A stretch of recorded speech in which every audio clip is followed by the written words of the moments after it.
Students, good morning. आज की इस वीडियो में हम ग्रामर का जो नॉन फाइनाइट वर्ब का चैप्टर हमारा चल रहा है वो आगे कंटिन्यू करेंगे। तो वहाँ हमने फाइनाइट वर्ब किसे कहते हैं, नॉन फाइनाइट किसे कहते हैं वो तो देखा है कि फाइनाइट जो वर्ब है वो टेंस, नंबर एंड पर्सन को फॉलो करता है और नॉन फाइनाइट वर्ब वो लिमिटलेस है, उस पर किसी की असर होती नहीं है, वो एज इट इज ही रहता है। तो नॉन फाइनाइट वर्ब यहाँ पर उसकी भी 3 टाइप्स है। First is infinitive, participle and gerund. तो इन्फिनेटिव क्या है वो भी हम लोगों ने देखा है, टू वर्ब जिसे कहते हैं, जिसके आगे वर्ब के आगे टू लगता है उसे जनरली इन्फिनेटिव कहते हैं। लेकिन कभी कभी टू का यूज नहीं भी होता है, ऐसे भी इन्फिनेटिव वर्ब आते हैं लेकिन उसको हम बैर इन्फिनेटिव कहते हैं। और बैर इन्फिनेटिव कहाँ कहाँ पे यूज होते हैं वो भी हमने देखा है, जैसे परसेप्शन, मॉडल्स, उसके आगे टू नहीं आता है। कुछ ऐसे वर्ड है नीड, डेयर, वो सब है उसके आगे भी नहीं आता है अगर वो नेगेटिव में है। अब आगे हम देखेंगे कि ये जो सारे इन्फिनेटिव, पार्टिसिपल और जेरेंड टाइप है उसे हम डबल पार्ट ऑफ स्पीच भी कहते हैं इस वर्ब को, क्योंकि वो लगते तो हमें वर्ब के जैसे है लेकिन वो नाउन, एडजेक्टिव और एडवर्ब की तरह काम करते हैं। तो यहाँ पे हम लोग पहले ये कुछ मैंने यहाँ सेंटेंस लिखे हैं, तो ये क्रिकेट जैसा ही है। He is eating, they are eating and they were eating. तो यहाँ पे जो अंडरलाइन किया गया वर्ब है वो क्या है, फाइनाइट वर्ब, क्योंकि वो प्रोनाउन के अनुसार चेंज होता है। लेकिन ईटिंग ये जो सारी बातें हैं वो अनचेंज्ड वर्ब है। तो जो अनचेंज्ड वर्ब है denoted by circle, then it is non finite verb. इसकी किसी भी प्रोनाउन या तो सब्जेक्ट या तो नाउन की कोई असर नहीं होती है। तो ये जो सारे है is, are and were, all are finite verb.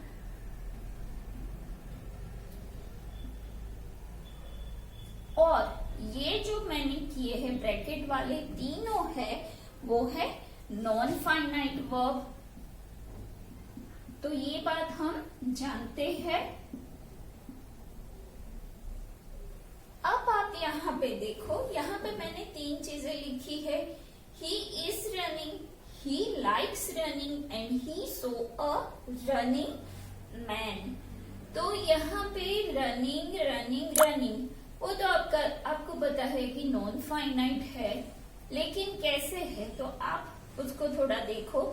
He is running, तो ये यहाँ पे रनिंग एक मेन वर्ब का काम करता है, तो यहाँ पे हम लिखेंगे इट्स अ मेन वर्ब।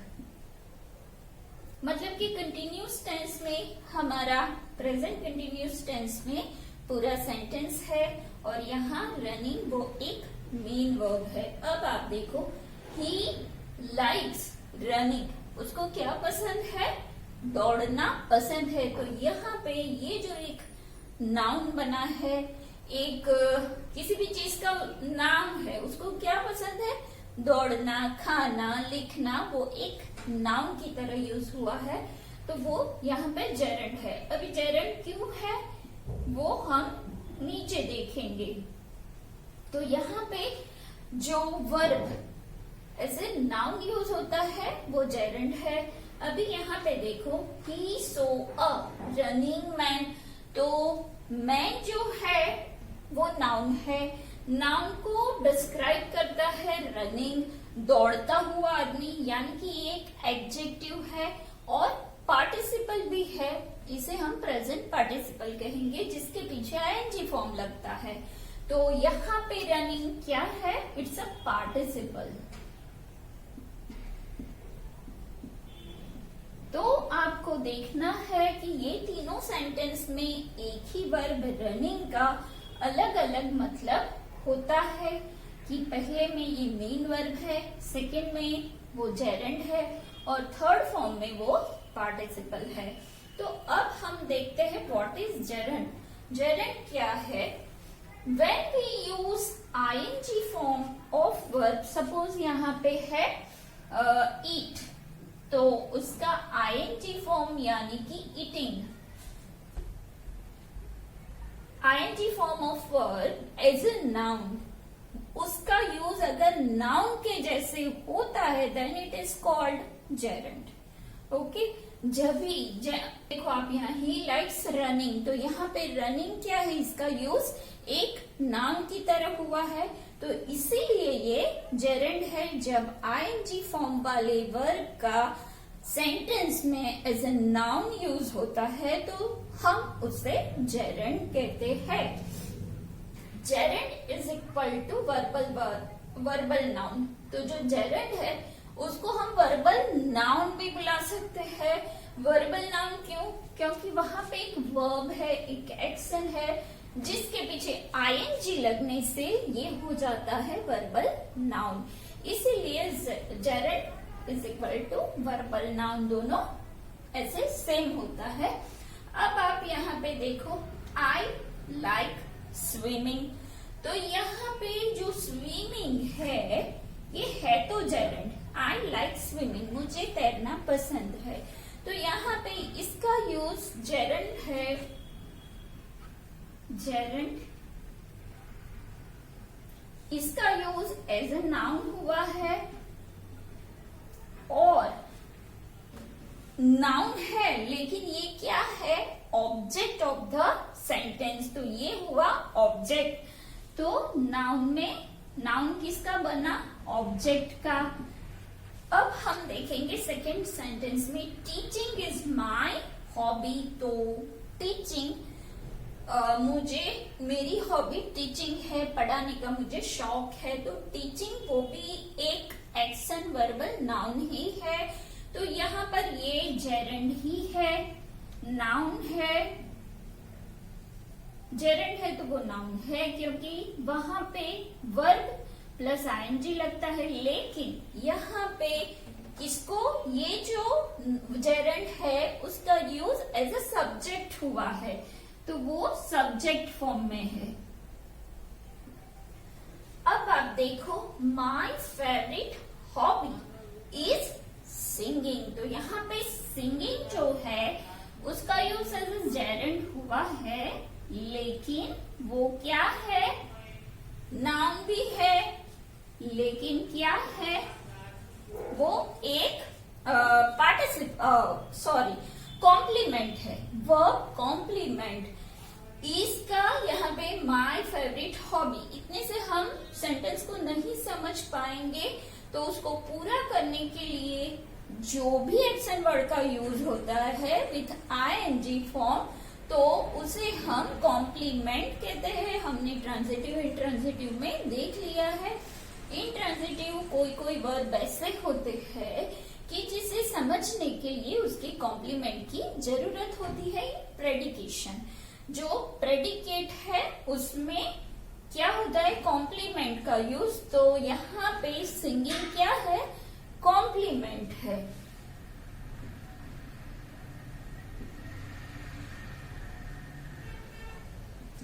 तो एक बात आपको क्लियर कर लेनी है, अभी थोड़ा लास्ट एक पॉइंट देख लेते हैं। व्हेन V1 प्लस आईएनजी यानी कि वो ही वर्ब प्लस नाउन, तो is use as a verb, उसका यूज अगर वर्ब के जैसे होता है then it is not called gerund. तो उसका यूज अगर वर्ब के जैसे होता है तो वो जेरेंड नहीं है। जेरेंड कब है? जब उसका यूज एज अ नाउन होता है। ये बात आपको दिमाग में बिल्कुल क्लियर कर देनी है। तो जब आईएनजी फॉर्म का वर्ब के जैसे यूज होता है तो वो जेरेंड नहीं है। तो ऐसे कुछ सेंटेंस यहाँ पे है, आई एम टीचिंग, तो यहाँ पे टीचिंग जो है वो क्या है? एक वर्ब है। आई एम टीचिंग, मैं पढ़ा रहा हूँ, तो ये एक एक्शन वर्ड है, वर्ब है, तो इट इज नॉट जेरेंड। तो यहाँ पे टीचिंग वो जेरेंड नहीं है। दूसरा सेंटेंस, ही इज सिंगिंग, वो गा रहा है। तो यहाँ पे सिंगिंग क्या है, एक वर्ब है, एक काम है। तो यहाँ काम के जैसे यूज हुआ है, then it is not gerund. तो आपको ये बात पूरी क्लियर करनी है कि जेरेंड जब नाउन की तरह यूज होता है तभी वो जेरेंड है। वर्ब के जैसे अगर आईएनजी फॉर्म के वर्ब का यूज हुआ है तो वो जेरेंड नहीं है। तो ये बात आपको क्लियर कर देनी है। उसके बाद और एक, नाउन में सब्जेक्ट की जगह, ऑब्जेक्ट की जगह और कॉम्प्लीमेंट की जगह उसका यूज होता है। जेरेंड नाउन कॉम्प्लीमेंट, ये आपको याद रखना है। वो सब्जेक्ट की जगह भी होता है, ऑब्जेक्ट की जगह भी आता है और कॉम्प्लीमेंट की जगह भी आता है। कॉम्प्लीमेंट क्या है मैंने सिखाया आपको ट्रांजिटिव इंट्रांजिटिव में।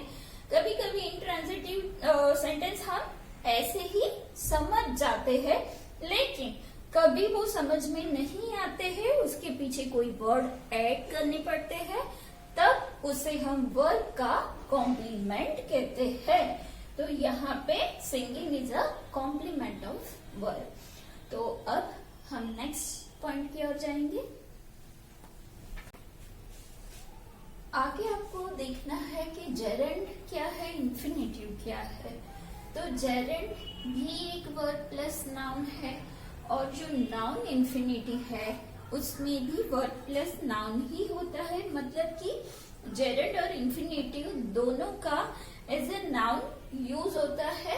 यहाँ पे आप देखो, to walk is a good exercise, चलना एक अच्छी एक्सरसाइज है। और यहाँ पे क्या है, walking is a good exercise. तो चलना एक गुड एक्सरसाइज है। तो यहाँ पे टू वॉक और वॉकिंग, यहाँ पे ये है नाउन इंफिनिटिव, और यहाँ पे ये क्या है, जेरेंड। ठीक है, क्योंकि वो नाउन के जैसे यूज हुआ है। बिल्कुल ऐसे ही यहाँ पे आप देखो, आई लाइक प्लेइंग चेस। तो यहाँ पे प्लेइंग क्या है, आई लाइक प्लेइंग चेस, मुझे चेस खेलना पसंद है।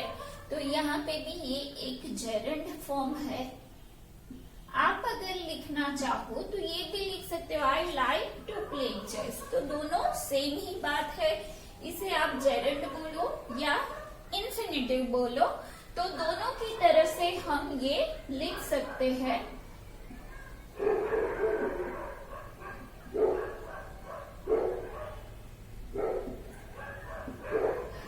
अब आगे जो टॉपिक है हमारा वो है पार्टिसिपल्स। पार्टिसिपल्स क्या है वो हमने देखा है कि what is the participle when we use ING form of a verb और V3 फॉर्म। ये V3 फॉर्म क्या है, V3 फॉर्म यानी कि पास्ट पार्टिसिपल, तो उसे हम V3 कहते हैं। और आईएनजी फॉर्म यानी verb plus ING form of a verb as continuous tense and perfect tense respectively. यानी कि आईएनजी फॉर्म का यूज आप कंटिन्यूअस टेंस के लिए करोगे, and then V3 form is use for perfect tense. तो यहाँ दोनों का रिस्पेक्टिवली यूज हम करें। और दूसरा यूज, और it is used as an adjective, उसका यूज सेंटेंस में एज एन एडजेक्टिव की तरह भी होता है, then it is called participles. तो when we use ing form of a verb to make continuous tense or an adjective, then it is called present participle. हम उसका use continuous tense and adjective के जैसे करते हैं। ये पूरी बात मैंने एक में बताई है, अब दोनों को मैंने अलग करके दिखाया है। तो यहाँ पे मैंने 3 एग्जाम्पल चार्ट डाले हैं। देखो, ही इज स्लीपिंग, तो यहाँ पे ये क्या है, स्लीपिंग भी एक क्या है, कंटिन्यूस टेंस ही है, लेकिन उसका यूज कैसे हुआ है, ये है present continuous tense.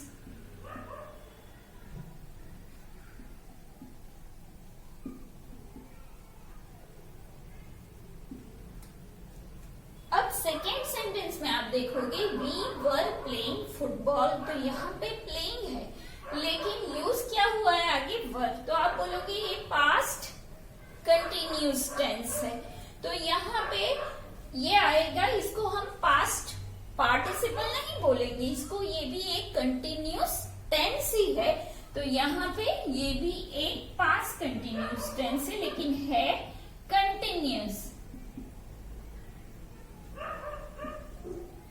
Then barking dogs seldom bite, तो ये जो है बार्किंग, जो कुत्ते भौंकने वाले कुत्ते ज्यादातर काटते नहीं है, तो डॉग्स कैसे है बार्किंग, तो डॉग्स को ये यहाँ क्वालिफाई करता है, डिस्क्राइब करता है ये कंटिन्यूस टेंस का फॉर्म, क्योंकि यहाँ पे क्या है वर्ब प्लस आईएनजी, लेकिन यहाँ पे इसका यूज कैसे हुआ है, ये है पार्टिसिपल एडजेक्टिव, लेकिन प्रेजेंट पार्टिसिपल क्या है यहाँ पर, ये present participle, present participle adjective, यहाँ पे इसका यूज प्रेजेंट पार्टिसिपल एडजेक्टिव के थ्रू हुआ है। Then fourth sentence he jumped from a running train, लेकिन यहाँ हमारा जो सेंटेंस है वो पास्ट में है, लेकिन वो नहीं देखना है हमें, यहाँ पे क्या है he jump from a running train, कैसी ट्रेन से उसने जंप लगाया, दैट रनिंग ट्रेन, तो रनिंग यहाँ पे क्या है प्रेजेंट पार्टिसिपल एडजेक्टिव।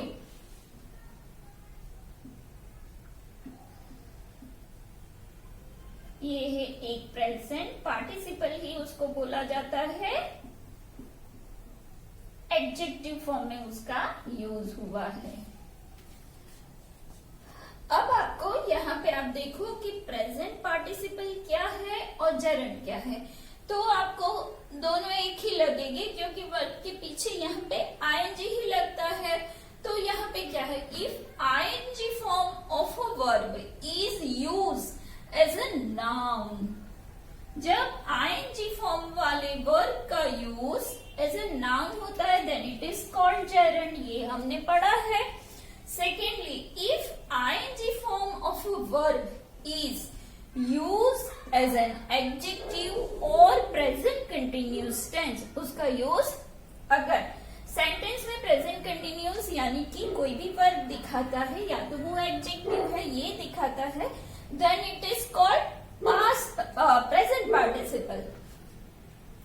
तो यहाँ पे हम देखेंगे जेरेंड क्या है, वर्बल नाउन, वो तो हमने देखा है, वर्ब के पीछे आईएनजी लगाने से वो एक नाउन बनता है, then it is called gerund. तो जेरेंड में लगभग क्या होता है नाउन होता है, जबकि प्रेजेंट पार्टिसिपल क्या है तो वो एक वर्बल एडजेक्टिव है और उसमें किसका यूज होता है, use the form of continuous tense, जो कंटिन्यूअस टेंस यानी कि आईएनजी वाले वर्ब फॉर्म का यूज होता है।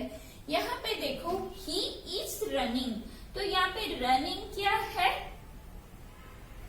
ये एक पार्टिसिपल की तरह यूज हुआ है, कंटिन्यूअस टेंस की तरह यहाँ पे इसका यूज हुआ है, then it is called participle present participle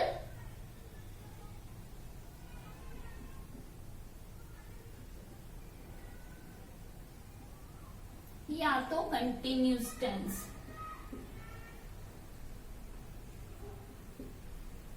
continuous tense या तो एडजेक्टिव की तरह यूज होने वाला जो वर्बल प्लस आईएनजी है, वर्ब प्लस आईएनजी, उसको हम क्या बोलेंगे प्रेजेंट पार्टिसिपल।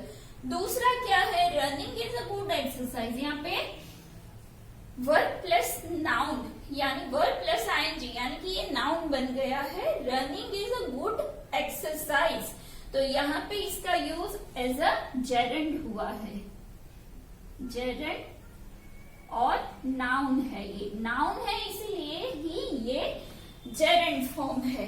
अब आप देखो आई सो अ रनिंग मैन, तो यहाँ पे रनिंग है प्रेजेंट पार्टिसिपल, लेकिन उसका यूज कैसे हुआ है? एज एन एडजेक्टिव की तरह। उसने किसको देखा? एक दौड़ते हुए आदमी को देखा। आदमी कैसा है? तो दौड़ता हुआ। Then it is describe as an adjective. तो हम यहाँ पे लिखेंगे एडजेक्टिव फॉर्म या तो प्रेजेंट पार्टिसिपल।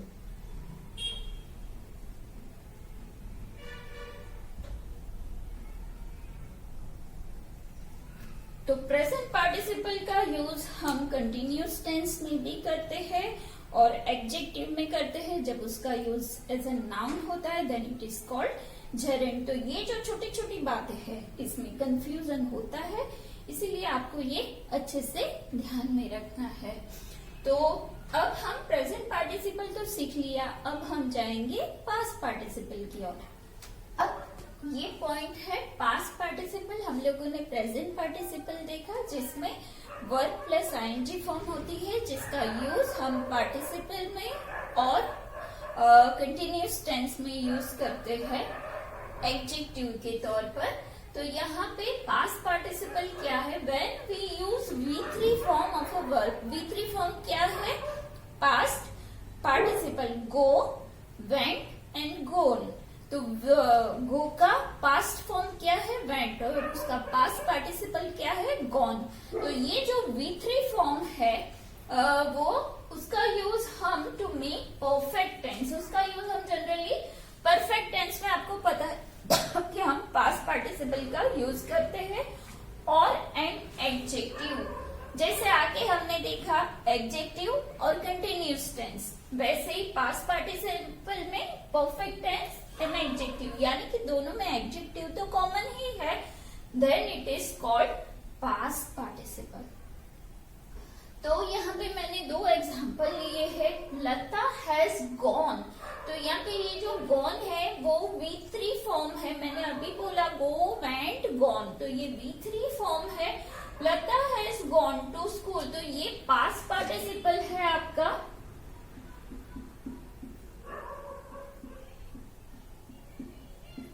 और यूज इसका यहाँ पे हुआ है to make perfect tense.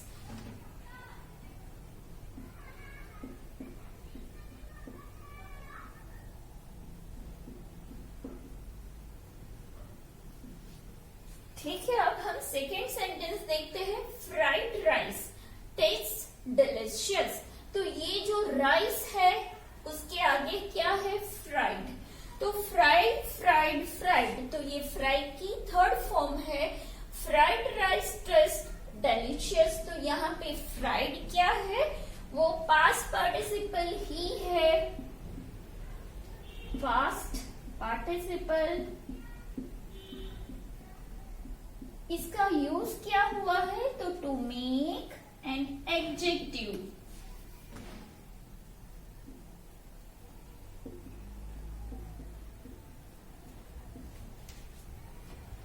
Fried rice, rice के साथ तो फ्राइड राइस, तो वो राइस को डिस्क्राइब करता है, इसके लिए हम उसको क्या कहेंगे?